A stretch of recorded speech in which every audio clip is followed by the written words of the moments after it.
बिस्मिल्लाहिर्रहमानिर्रहीम। अस्सलाम वालेकुम नाज़रीन, आप यूट्यूब चैनल देख रहे हैं। मैं इमरान ख़ान हूँ। सारे पाकिस्तान को बहुत बहुत मुबारकबाद कि नदीम अरशद साहब ने एक तो रिकॉर्ड साज किस्म की कारकर्दगी दिखाई है और जवेलियन थ्रू में, जिसे वो नेज़ा फेंकना कहते हैं, उसमें उन्होंने ओलंपिक्स में पाकिस्तान के लिए गोल्ड मेडल जीता है और ये 3 दहाइयों के बाद हुआ है। यानी बड़ा लंबा पाकिस्तान ने इंतज़ार किया एक और गोल्ड मेडल के लिए, लेकिन गोल्ड मेडल आ नहीं रहा था। हाँ, ये ज़रूर है कि ओलंपिक्स के लिए पाकिस्तान की बड़ी तंजीम बनी हुई है, उसके अंदर भी जो है वो बंदे और झोंके घुसी हुई हैं, पैसे पे पैसा खा रहे हैं, फंड पे फंड खा रहे हैं। जितनी सियासत खेलों के मैदान में है कहीं और है नहीं। बेड़ा गर्क पाकिस्तान के तमाम खेलों का किया गया है। हॉकी की मिसाल आपके सामने है, क्रिकेट में देखें पाकिस्तान कैसे नॉकआउट होके छोटी छोटी टीमों से हार कर बाहर निकला है। बाकी जो 2 गेम हम बहुत अच्छा खेलते हैं, स्क्वाश हम खेलते थे, एक के बाद एक प्लेयर आता था, अब कोई भी नहीं आ रहा। स्नूकर के अंदर पाकिस्तान ने एक दौर में जीता था, वो भी गायब। यानी कोई भी खेल ऐसा नहीं है जिसमें पाकिस्तान अब नाम रोशन कर रहा हो। वहां पे एक अकेला आदमी अपने दम पे उठा और उसने अपने दम पे कोशिश की। ना उसको कोई बेहतरीन ट्रेनिंग दी गई, ना उसको कोई अच्छे फंड्स दिए गए, ना उसको कोई तरबियत फराहम करने के लिए दुनिया में कहीं सपोर्ट किया गया। वो अपने दम पे उठा। 2016 में पहली मरतबा उसका नाम सामने आया। फिर थोड़े अरसे के बाद हमने दोबारा सुना कि वो एक अच्छी कारकर्दगी दिखा रहा है और अब उसने पाकिस्तान के लिए बिल आखिर गुज़िश्ता रात लेट नाइट हम सब देख रहे थे, पूरा पाकिस्तान देख रहा था, उसने पाकिस्तान के लिए गोल्ड मेडल जीत लिया है। और एक रिकॉर्ड साज थ्रो भी उन्होंने की है, जो 118 साल का रिकॉर्ड है ओलंपिक का, वो नदीम अरशद साहब ने तोड़ दिया है। और उनके गांव में, उनके इलाके में जश्न हो रहा है। जो एक घुटनज़दा माहौल पाकिस्तान में है, इस घुटनज़दा माहौल में पाकिस्तानियों को ताज़ा हवा का झोंका फराहम किया है। तो नदीम अरशद साहब का बहुत शुक्रिया पाकिस्तानियों के चेहरों पे खुशी लाने के लिए। और एक अजीबोगरीब माहौल के अंदर एक ताज़ा लोगों को जो है वो ताजगी बख्शने के लिए उनका बहुत शुक्रिया। उनके घर पे, उनके गांव पे जश्न हो रहा था। 92.97 मीटर्स ये उन्होंने थ्रो की है, जो रिकॉर्ड है। और इससे पहले उन्होंने इंडियन जो प्लेयर है नीरज चोपड़ा, उनका रिकॉर्ड पहले ही तोड़ दिया था सेमीफाइनल्स में। और अब जब फाइनल हुआ तो उसके अंदर उनकी जो पहली थ्रो है, उस पहली थ्रो ने जो उनके मुखालिफिन हैं उनको बहुत ज़्यादा कंफ्यूज कर दिया। और ऐसा दिखाई दे रहा था कि मुखालिफ थ्रो कर नहीं पा रहा था। और अरशद नदीम की तीसरी थ्रो कोई बहुत अच्छी नहीं थी, यानी एवरेज भी नहीं थी, लेकिन जो उन्होंने किया पहली थ्रो में, काम वही ख़त्म हो गया था। फिर कोई उनके मुकाबले का सोच भी नहीं पा रहा था। बहरहाल उन्हें अल्लाह ताला ने बहुत बड़ी कामयाबी दी है। अब वो पाकिस्तान तशरीफ़ लाएंगे। पाकिस्तानियों को चाहिए कि उनका जी भर के इस्तकबाल करें, क्योंकि देखें ये जश्न आज़ादी का एक बहुत बड़ा तोहफ़ा है और जश्न आज़ादी से पहले उन्हें पाकिस्तान वापस आना चाहिए। और पाकिस्तान वापस आके पाकिस्तानियों के साथ जो है वो जश्न आज़ादी सेलिब्रेट भी वो कर सकते हैं नदीम अरशद साहब। लेकिन यहाँ पे एक अब अजीब सा कंपटीशन होगा, आप देखिएगा। वहीं पे अभी पहले तो सफारत खाना उन्हें काबू कर लेगा और कोशिश की जाएगी कि ये बंदा गवर्नमेंट की, इदारों की पहुंच से बाहर ना जाए। अब सारे इसके साथ फोटोएं उतारने की जल्दी करेंगे कि ये मशहूरी हमारी हो जाए। यानी पहले कोई सपोर्ट नहीं करता, पहले कोई बंदा हाथ नहीं पकड़ता, पहले कोई बंदा हाथ पकड़ाता भी नहीं है, कोई फंडिंग नहीं, कोई सहूलत नहीं, खिलाड़ियों को रोल के रख देते हैं। लेकिन जब कोई खिलाड़ी अपने दम पे जीत जाता है तो सारे के सारे जो हैं वो अपनी कंपनी की मशहूरी के लिए आ जाते हैं। तो ये अभी हम दोबारा होता हुआ भी देखेंगे, आपको तस्वीरें थोड़े दिनों में नजर आ जाएंगी। लेकिन एक बड़ी ज़बरदस्त खबर, पूरे पाकिस्तान के लिए शानदार खबर, सारे पाकिस्तान को इकट्ठा कर दिया नदीम अरशद साहब ने। उनका बहुत शुक्रिया। पाकिस्तान जिंदाबाद। बड़ा मज़ा आया जी, ज़बरदस्त काम हो गया ये तो। अब आ जाए जी कुछ खबरों की तरफ। तो एक खबर तो ये है कि अज़हर मशवानी साहब के भाइयों का केस आज लगा हुआ है इस्लामाबाद हाई कोर्ट में। पहले उनका केस लगा हुआ था लाहौर हाई कोर्ट में, और शहबाज गिल साहब के भाई का केस भी लाहौर हाई कोर्ट में लगा हुआ था। फिर लाहौर हाई कोर्ट जिस तरह का इंसाफ फराहम करता है बंदे गायब होने वाले मामले में, यानी अमीर भट्टी साहब ने मेरे केस को लमका लमका के 142 दिन तक मैं रियासती इदारों की कैद में रहा। मैं तकलीफें बर्दाश्त करता रहा, मुझे ये जज बाहर नहीं निकाल सके। मैं पाकिस्तान के अंदर कोई अननोन आदमी तो नहीं हूं ना, सारा पाकिस्तान मुझे जानता है। इसके बावजूद ये मुझे बाहर नहीं निकाल सके, जज कुछ भी नहीं कर सके लाहौर हाई कोर्ट के। और उस वक्त भी किसी को आइडिया नहीं था कि किसी और कोर्ट में जाना चाहिए। लेकिन ये काम सबसे पहले शहबाज गिल साहब ने किया।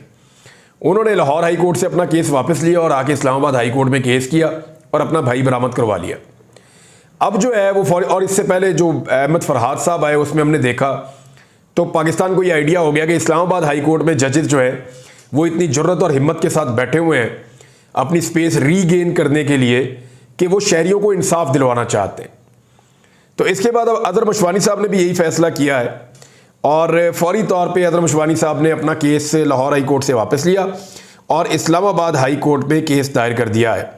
अब सूरत हाल ये है कि अजहर मशवानी साहब के जो भाई हैं उनको गायब हुए लगभग 2 महीने हो गए हैं और इस हवाले से उन्होंने कुछ और मालूमात भी शेयर किए इस केस में। एक तो पिछला पूरा केस जहां उनके भाई को लगभग 4.5 पौने 5 माह बंद रखा गया था एक भाई को, और अब 2 माह से उनके 2 भाइयों को उठाया गया।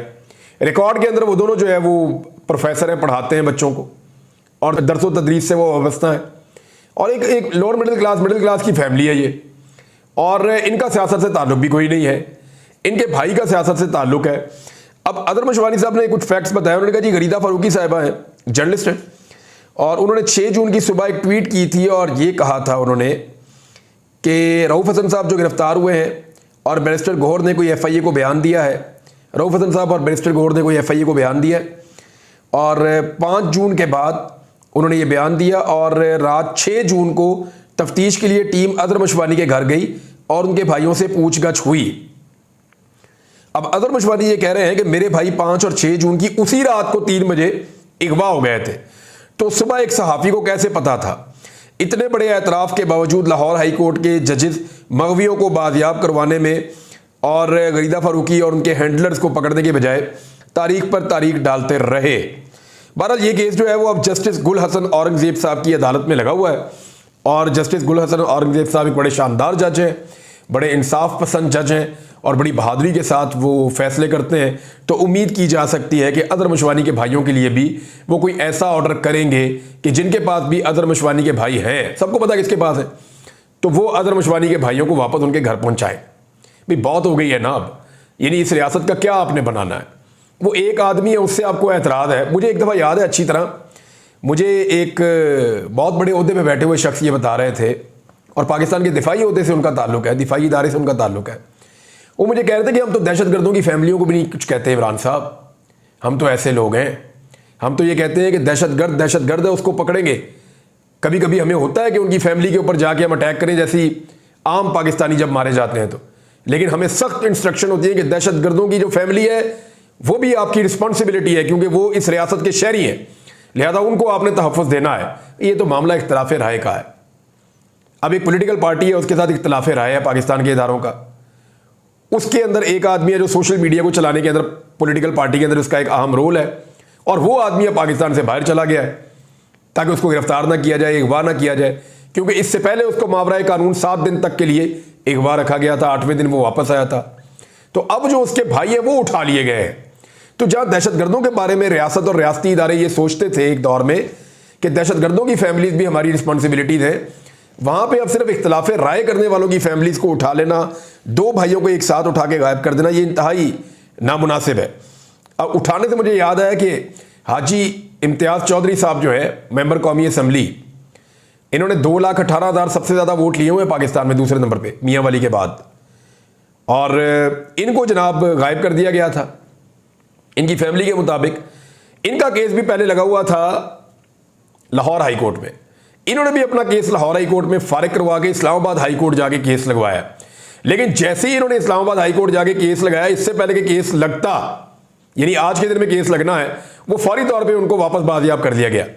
और एंटी करप्शन ये बताया कि जनाब ये बंदा मुल्तान एयरपोर्ट से कतर भागने की कोशिश कर रहा था, तो हमने इनको वहां पे पकड़ लिया।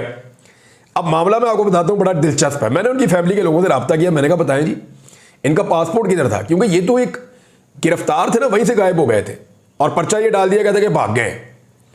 तो उन्होंने कहा जी मामला हम आपको बताते हैं कि इनका पासपोर्ट, क्योंकि ये MNA है ना, तो इनके पास जो पासपोर्ट होता है वो अलग होता है, थोड़ा सा इनका प्रोसीजर भी अलग होता है वीज़ा लगवाने का। तो वो कहते हैं उन्होंने अपना और अपनी फैमिली के पासपोर्ट असेंबली के स्टाफ को दिए हुए थे जो बरतानिया का वीज़ा लगने के लिए गए हुए थे, तो पासपोर्ट तो उनके पास था ही नहीं। और अगर उन्होंने अपना पासपोर्ट लेना था तो उन्होंने खुद आना था ना, आगे अपना पासपोर्ट लेना था। एक आदमी जिसे पूरा पाकिस्तान ढूंढ रहा है, अदालतों के अंदर ढूंढा जा रहा है, केस लगे हुए हैं उसकी गुमशुदगी के, और कौमी असम्बली के अंदर उसके बारे में बात हो रही है, वो आया कौमी असम्बली में, वहां से अपने पासपोर्ट लिया और एयरपोर्ट चला गया। How is it possible? मेरे ख्याल में यहां पे दोबारा एक गलती हो गई है, दोबारा से एक और गलती, एक और भंड हो गया। जिस तरह शुभ को पहली लाइन में खड़ा करके गलती की गई थी, शुभ को पहली लाइन में खड़ा नहीं करना चाहिए था, उसको पहली लाइन में खड़ा करके पूरे प्रोग्राम का जो है वो क्या कहता था शेर अब्दुल मरवत, प्रोग्राम तो बढ़ गया, तो पहली लाइन में शुभ को खड़ा नहीं करना चाहिए था। इतना संजीदा और इतना अच्छा प्रोग्राम था, इतनी ज़बरदस्त तकारीर हो रही थी, इतनी अच्छी और सबक आमोज बातें हो रही थी। शहबाज शरीफ साहब ने बहुत ज़बरदस्त, बड़ी प्यारी प्यारी बातें की, बहुत पसंद आने वाली बातें की, लेकिन उसके बाद हमने देखा कि शुभ पहली लाइन में खड़े हुए हैं, तो ये बड़ा अनफॉर्चुनेट था, बड़ी बदकिस्मती है, ये नहीं होना चाहिए था। अच्छा, अब एक और चीज़ आप गौर कर रहे हैं, एक स्टेटमेंट जो है वो आया हुआ है मुसद्दिक मलिक साहब का भी, वो भी कह रहे हैं कि अगर मगर नहीं माफ़ी मांगे ताकि ये बात ख़त्म हो, हम भी ख़त्म करें, हम भी आपसे यही बात करना चाहते हैं, पीटीआई खुदारा रहम करे, खुदारा रहम करे पीटीआई, बांग्लादेश और जीना वाजिद वगैरह का नाम लेने से पाकिस्तान में इंतशार नहीं आएगा। ये मुसद्दिक मलिक साहब कह रहे हैं। राना सनाउल्लाह साहब ने एक दिन पहले कहा जी इमरान खान साहब एक सियासी हकीकत है, मैं उन्हें तस्लीम करता हूँ, सियासी मुखालफत है, कोई ज़ाती दुश्मनी नहीं है। ये ऐसी बातें क्यों कर रहे हैं? देखिए, इनके ऊपर ताने नहीं देने चाहिए इनको, क्योंकि ताने देने से पाकिस्तान आगे नहीं बढ़ेगा। इसके ऊपर ना इनके साथ इज़हार हमदर्दी करना चाहिए। इन्होंने अपनी सारी सियासी हैसियत जो है वो बेड़ा गर्क कर दी अपनी।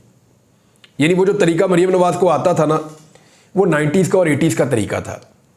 ये सोशल मीडिया का दौर है, इस वक्त 2024 चल रहा है, छोटे छोटे बच्चों में शऊर है। अब आप जब पॉलिश करते हैं तो आपके हाथों की कालक देख के लोगों को पता चल जाता है कि ये पॉलिश करके आए, मुंह की कालक देख के लोगों को आइडिया हो जाता है, लोगों को समझ आया थी कि पॉलिश हो रही है। तो ये लोगों ने समझ लिया सारा गेम। अब वो दौर नहीं है जब आप अंदर कमरों में गेम डालते थे, बाहर आप मुस्कुराते हुए आते थे तो लोगों को समझ नहीं आती थी। अब लोगों को एक्चुअली समझ आ जाती है और लोग बहुत चीज़ों को जानते हैं। तो मामला ये है कि ये फंस गए हैं बहुत बुरी तरह। इन्होंने अपने पाँव पे खुद कुल्हाड़ा मार दिया, मकबूलियत इनसे चली गई, केसेस इनके ऑलरेडी बने हुए हैं और अभी तक ये सवालों के जवाब दे नहीं सके। ज़बरदस्ती इनको हुकूमत में आके बिठाया गया है और इनके ज़रिए से अवाम की वो दुर्गत बनाई गई है जिसका आप अंदाज़ा नहीं कर सकते। अब इस वक्त जो है स्टूडेंट्स के खड़े होने के बाद या स्टूडेंट की तरफ से बयानात आने के बाद लगातार जब ये चीज़ें बढ़ रही हैं, तो रात को एक लेटर भी गर्दिश कर रहा था, लोग क्लेम कर रहे थे शायद नेक्टा का है, वो लीक हो गया शायद, लेकिन उस पर मैं कंफर्म नहीं कर सकता, लेकिन बहुत सारे लोगों ने वो लेटर पोस्ट किया हुआ था और उसमें तो लिखा हुआ था ऐसी अजीब चीज़ें, मैं पढ़ के हैरान हो रहा था। अब पता नहीं वो ठीक है या गलत है, लेकिन जो उसमें लिखा हुआ था वो एक फ्रस्ट्रेशन जाहिर कर रहा था कि शायद तलबा पता नहीं पाकिस्तान में क्या कर देंगे। पाकिस्तान के लोग हैं, पाकिस्तान में क्या करेंगे? जो बांग्लादेश में तलबा ने किया वो तो पूरी दुनिया उनकी तारीफ कर रही है और लोग कह रहे हैं उन्होंने फस्तायत और जबर के खिलाफ सीसा पिलाई हुई दीवार बन के वो खड़े हुए और खड़े होकर उन्होंने अपना हक छीना है। एक दिन पहले सारे गालियां दे रहे थे हसीना वाजिद को, अब ये कहते हैं कि बांग्लादेश और हसीना वाजिद का पाकिस्तान में जिक्र ना करो क्योंकि आप जिक्र करेंगे तो पाकिस्तान में इंतशार आ जाएगा। भाई इंतशार आप कहते किसे हैं? इससे ज़्यादा इंतशार और क्या होगा? यानी अजहर मुशवानी की फैमिली के लिए इससे बड़ी दहशतगर्दी क्या होगी कि उसके 2 भाई गायब हैं? ये कितनी बड़ी तकलीफ है, आप ये सोचें। यानी बहुत सारे लोग इस तकलीफ से गुजर रहे हैं और लगातार गुजर रहे हैं और मेरे ख्याल में ये मामला खत्म होना चाहिए। जमात इस्लामी और हुकूमत के दरमियान मुज़ाकरात बताया गया रात गए कि कहीं कामयाब हो गए हैं और किसी रिलीफ पैकेज का अनाउंस किया जा रहा है, लेकिन देखिए मैंने आपको पहले दिन ये कहा था कि जमात इस्लामी बहुत बुरी तरह फंस गई है। जो मुतालबात उनके हैं या तो हुकूमत ख़त्म हो जाए तो उनकी जान छूटती है या उनके मुतालबात माने जाएँ तो उनकी जान छूटती है। अब मुतालबात तो वो माने नहीं जा सकते, मैंने पहले दिन आपको बता दिया था, मुमकिन ही नहीं है। अब जिस वक्त उनके मुतालबात ख़त्म हो रहे हैं या उनकी मुज़ाकरात हो रहे हैं उसी दिन सेम टाइम पे 2.5 रुपए से ज़्यादा बिजली के यूनिट पे फिर बढ़ा दिया हुकूमत ने, नेपरा ने 2.5 रुपए 2 रुपए 53 पैसे बिजली की कीमत में दोबारा इजाफा कर दिया। किस वक्त किया? जिस वक्त जमात इस्लामी और हुकूमत के फाइनल मुज़ाकरात हो रहे थे। वो आए थे बिजली सस्ती करवाने और जिस दिन मुज़ाकरात फाइनल हो रहे थे उस दिन बिजली महंगी हो रही थी। मुझे नहीं पता कि फाइनल क्या होता है, लेकिन यह क्लेम किया गया कि शायद उनकी चीज़ें जो हैं वो तय पा गई हैं और बिजली उस वक्त कीमत बढ़ाई गई बिजली की जिस वक्त शहबाज शरीफ ने कहा कि बिजली की कीमत में कमी के लिए आर्मी चीफ और इत्तेहादियों से मुशावरत जारी है। भाई बिजली महंगी की है आप लोगों ने, पीपल्स पार्टी ने और आपने मिल के, या परवेज मुशर्रफ जिम्मेदार है, उनके दौर के अंदर भी महंगे मनसूबे लगे थे, या 90s में आपके दौर में महंगे मनसूबे लगे थे। राजा रेंटल आप पीपल्स पार्टी वालों को कहते थे, राजा परवेज अशरफ को, और 2015 के पाकिस्तान के महंगे तरीन मंसूबे आपने खुद लगाए हुए हैं। तो ये किया कराया आपका है, तो ठीक आर्मी चीफ क्यों करे? आर्मी चीफ का इसमें क्या किरदार है? उनको तो वो अपनी ड्यूटी करे। ये एक्चुअली आपका काम था, आपने बेड़ा गर्क किया पहले कौम का, अब आप कर ये रहे हैं कि इसका मलबा बाकियों के कंधों पे डाल रहे हैं। ये पाकिस्तान की अफवाज को भी ये बात समझनी चाहिए। ये बड़ी चालाकी से हर चीज आपके कंधे के ऊपर रखते जा रहे हैं, आपके कंधे के ऊपर रखते जा रहे हैं। हर चीज में आपका नाम जानबूझ के डालते हैं, बीच में फौज का जानबूझ के हर चीज के अंदर फौज का नाम डालते हैं, ताकि कल को ये कहे कि ये जो सारा फेलियर है जनाब हम तो इनको बता रहे थे, जनाब ये हमसे करवा रहे थे, ये इसके बीच में शामिल थे। ये गेम मुझे ऐसा लगता है कि इस तरह ये खेल रहे हैं। बहरहाल बांग्लादेश के अंदर एक कैबिनेट बन गई है और उसके अंदर 2 नौजवान तलबा भी शामिल हैं जो तहरीक का हिस्सा थे, और ये कैबिनेट प्रोफेशनल्स के ऊपर बनाई गई है।